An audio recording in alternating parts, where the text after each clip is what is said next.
Hello everyone, I'm Piyush Jha and this is a video made by me on Russian Revolution. Now Russian Revolution is a really long topic, so I'm going to go through it as fast as possible. So let's start. Now political and economic conditions were not so nice and prosperous in Russia and it struggled.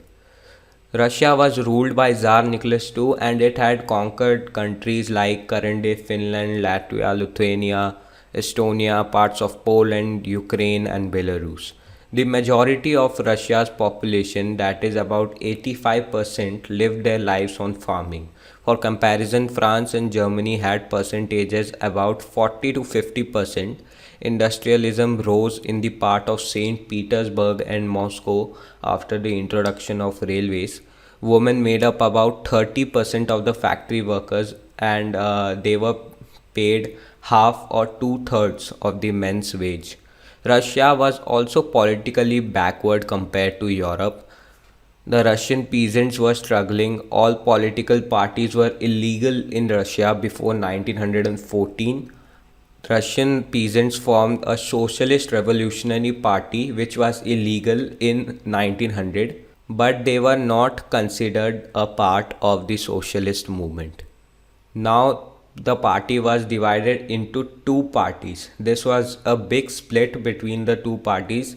The parties were the Bolsheviks and Mensheviks. Bolsheviks meant majority in Russian and Mensheviks meant the minority. Bolsheviks thought that the party needed skilled people, whereas Menshevik thought the party should be open to all, as in Germany. Russia was an autocracy, so the king would not want his power to be compromised. The year 1904 was a particularly bad one for the Russian workers. Prices of essential goods rose so quickly that real wages declined by 20%. The membership of Workers' Association rose dramatically. When four members of the Assembly of Russian Workers, which had been formed in 1904, were dismissed at the Putlov Iron Works, there was a call for industrial action. Over the next few days, over 110,000 workers in St. Petersburg went on a strike demanding a reduction in the working day to 8 hours, an increase in wages, and improvement in working conditions. When the procession of workers led by Father Gapon reached the Winter Palace, it was attacked by the police and the Cossacks. Over 100 workers were killed and 300 wounded. This incident, known as Bloody Sunday, started a series of events that became as the 1900 Fire Revolution. And this was just the start. So we could conclude that this was the start of the Russian Revolution, that is the Bloody Sunday. So let's move on. The First World War. In 1914, war broke out between two European alliances, Germany, Austria, and Turkey, the Central Powers, and France, Britain, and Russia, that is the Allies.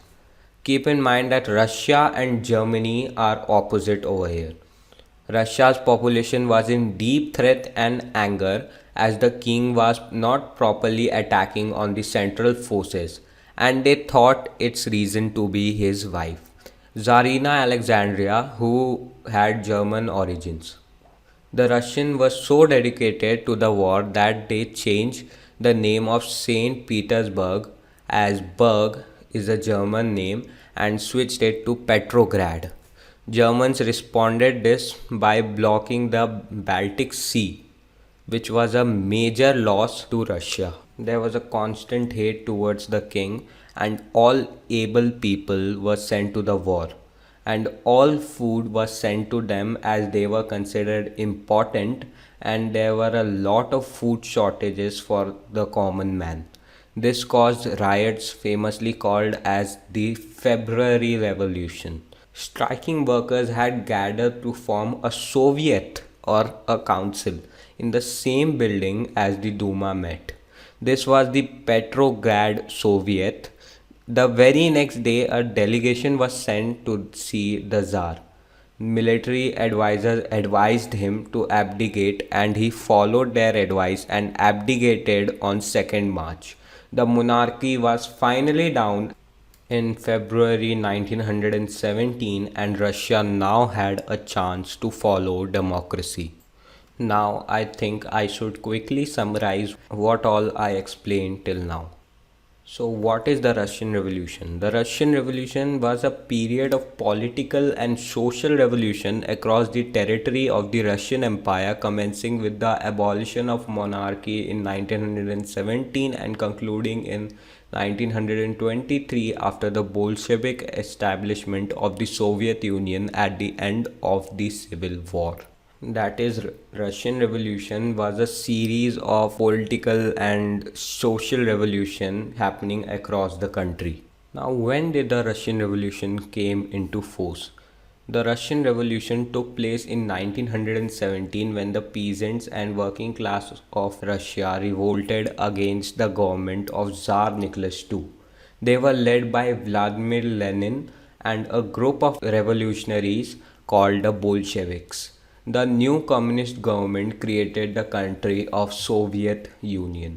That means that the population was very dissatisfied with the king and they wanted freedom. Even the people working under the king were very dissatisfied. So a revolutionist, Vladimir Lenin, led a group of revolutionaries called the Bolsheviks. Now let's move on to the causes of Russian Revolution. Russian Revolution had many causes. Let me explain them to you one by one. Widespread suffering under autocracy, a form of government in which a person, in this case the Tsar, has absolute power.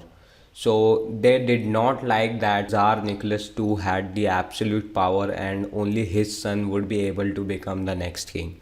Weak leadership of Tsar Nicholas II. Tsar Nicholas II was clung to autocracy despite changing times. Now, poor working condition, lower wages, and hazards of industrialization also dissatisfied workers. New revolutionary movements that believed in worker run governments should replace the Tsarist rule. The Russian defeat in Russo-Japanese War in 1905, which led to rising unrest between the Russian population. Bloody Sunday, the massacre of unarmed protesters outside the palace in 1905. Now, Bloody Sunday was a very big massacre and it was the start of the Russian Revolution and paved the way for the Russia's freedom. Devastation of World War One, high casualties, economic ruin, widespread hunger, etc. were also examples. The March Revolution in 1917, in which soldiers who were brought in for crowd control ultimately joined labor activists in calling down the autocracy. Now, what were the consequences of the Russian Revolution? The government is taken over by the Bolshevik party and is led by Vladimir Lenin. Later, it will be known as Communist Party. Farmland is distributed among farmers and factories are given to workers. Banks are nationalized and National Council is assembled to run the economy. Russia pulls out of World War One, signing the Treaty of Brest-Litovsk, conceding much land to Germany. Tsarist rule ends. Nicholas II and his wife and five children are executed and exiled. Civil war between Bolshevik Red and anti-Bolshevik White forces sweeps Russia from 1918 to 1920. Around 15 million die in the conflict and the famine. The Russian economy is in shambles, industrial production drops, and skilled workers flee the country.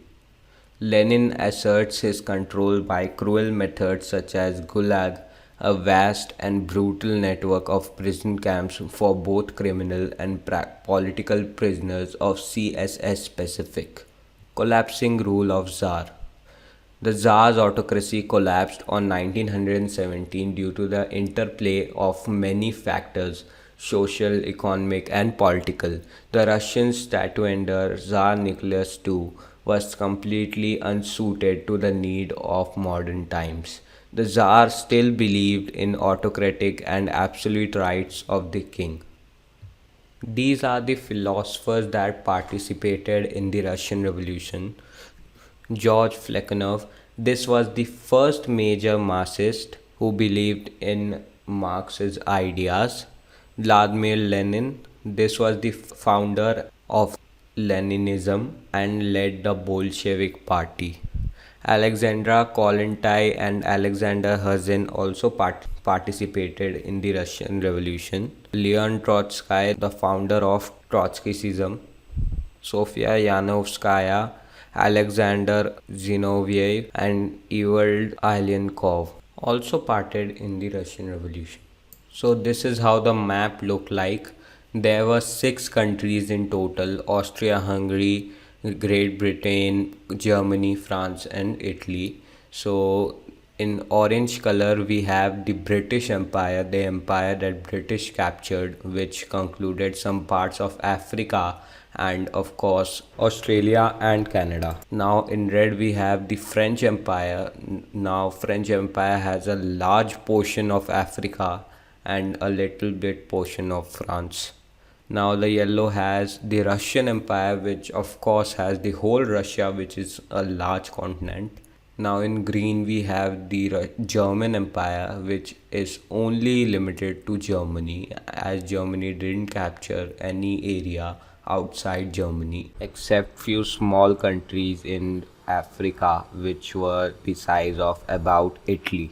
Now in purple we have Italian Empire. Italy has empires throughout Italy and a bit portion of Africa. Now in pink we have Austrian-Hungary Empire, which had a lot of countries such as Austria, Hungary, Poland, etc. Okay, so that's it for the map work and the Russian Revolution. So okay, thank you so much for watching this video. Hope you understood everything I tried to explain. I am Piyush Jha. Thank you.